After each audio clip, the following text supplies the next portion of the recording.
میهن منت سلطان منت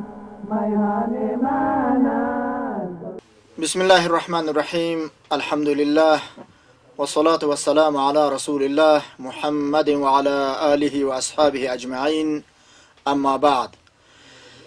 د جمعیت اصلاح للوري چې د خپلو وطني تولیداتو د حمایې په عنوان کوم کمپاین شروع شوی دی، د دې په اړه غواړو چې درنو اوریدونکو ته او لیدونکو ته مختصره خبره وکړو. افغانستان زموږ تاسو ټولو کور دی. د دې هواد آبادی، شادی، خوشحالی او د افرادو خوشحالی، سعادت او نیکمرغي د زموږ تاسو ټولو هیله او ارمان دی. جمعیت اصلاح چې په دې وطن کې د هواد د معنوي او مادي رغونې لپاره لا زیات وخت نه را په دې خوا کار کوي او تل یې په دې ډګر کې مؤثر کارونه ترسره کړي دي او یو د هغو نه هم دغه کمپاین دی چې د دې اثر د هواد په اقتصاد باندې، د هواد په آبادی او شیرازۍ باندې ډیر زیات دی. مونږ د خپل وطن د تولیداتو حمایه او پالنه باید وکړو. د مونږ خپل هوادوال دې ته تشویقوو چې راځئ چې هغه څه چې هغه مونږ په خپله کرو هغه وخورو، څه چې خپله تولیدوو د هغوی نه استفاده وکړو او هغه واخلو. او زمونږ فابریکې که ابتدایي حالت کې دي او که د هغوی تولیدات کمزوري هم دي، خو د خپلو د تولیداتو د ښه کولو او د دې د کیفیت د لوړولو په خاطر باندې باید موږ هم دې نه استفاده وکړو، همدغه واخلو او په دې باندې اکتفا وکړو.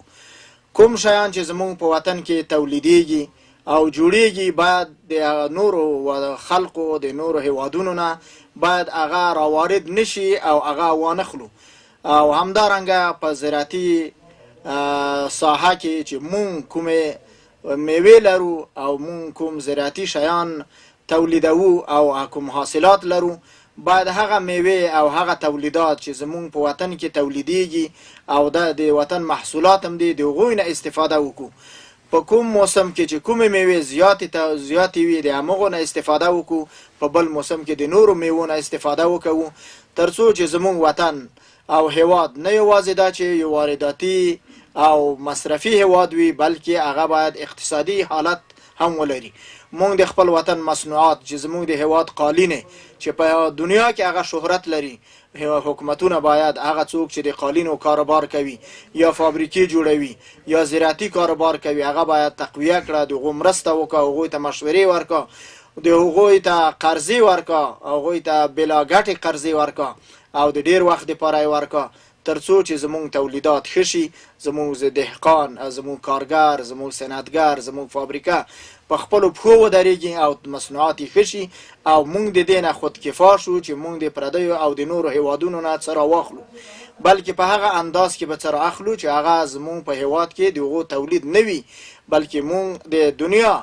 تمدن او ترقی په همدې پورې تړلې ده چې خپل هیوادوال په خپلو مصنوعاتو او په خپلو تولیداتو او په خپلو محصولاتو باندې اکتفا وکړه او هغه واخلي، د هغوی سره مینه وکړه او دا د خپل وطن سره د مینې علامه ده. مونږ تاسو باید خپل وطنوال دې ته تشویقوو چې هغه د خپلو تولیداتو نه هغه باید واخلو. زمونږ په کورونو کې زمونږ لباس، زمونږ خوراک، زمونږ څښاک ټول د هغه شیانو نه باید زیات اندازې پورې وي چې هغه په خپله تولیدوو او په دې لحاظ سره د زموږ د وطن سره مینه ده. انشاءالله الرحمن په دې سلسله کې به زموږ فابریکې هم فعالې شي، زموږ فابریکې به هم جوړې شي، هغه چې جوړې دي هغه به فعالې شي او ډیر خلک چې بیکاره دي هغه به په کار ولویږي او ډیر خلک به مصروف شي، د بیکارۍ او وزګارۍ نه به خلاص شو او مونږ به په خپلو پښو باندې ودرېږو او دا وطن به انشاءالله شیراز او آباد شي. مونږ تر هغه وخته پورې په خپلو پښو او په خپل استقلالیت تر څو چې اقتصادي استقلال ونه لرو، مونږ په اقتصادي لحاظ سره مستقل نه وو او خودکفا نه وو، د نورو نه بې پروا نه وو، تر هغه وخته پورې به مونږ صحیح استقلال ونه لرو او مونږ به پردیو ته محتاج وو. دا وطن او دا وطنوال،